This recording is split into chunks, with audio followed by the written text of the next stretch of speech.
Hey folks, I was running an illustration for one of my investors the other day.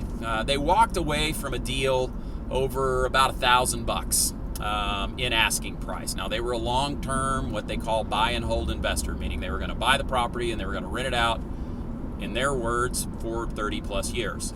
Okay, we got into negotiations and we started talking about, started going back and forth on price, and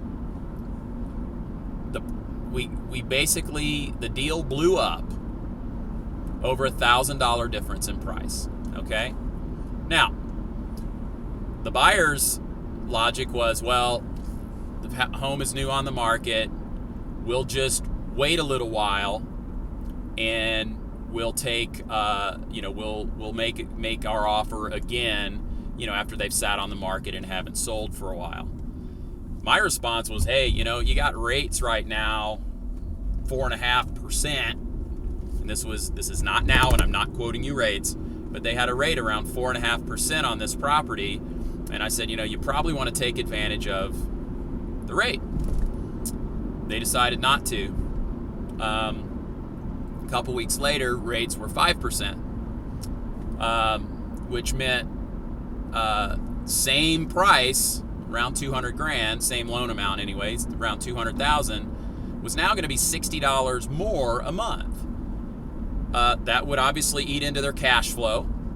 But what I told them is, okay, so you're paying that $60 a month. That's $720 a year. About a year and a half, you're gonna eat. You've already eaten up your $1,000 that you walked away from a month ago, right?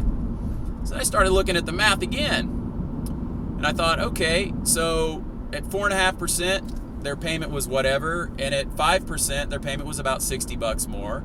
And I was like, okay, at 4.5%, how much more of a house could they have bought? Like, what is the difference in payment, right? So I took the 5% payment, and basically what it got down to is that $60 at 4.5% would have bought them $11,000 more of house, right? Same cash flow, but $11,000 more in house, right?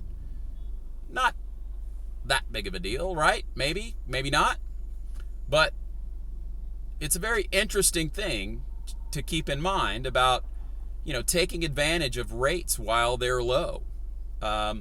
Because it could be the difference of, yes, $60 a month, that's $700 a year just in a half point in rate on a $200,000 loan. And that will vary on loan size, but still, it's something to keep in mind. Just a little tick up in rates can grossly affect what's going to happen. Now, if you look at that same situation 30 years down the road, it's, $20,000, $30,000. So just something to keep in mind, how rates might affect you. Thanks.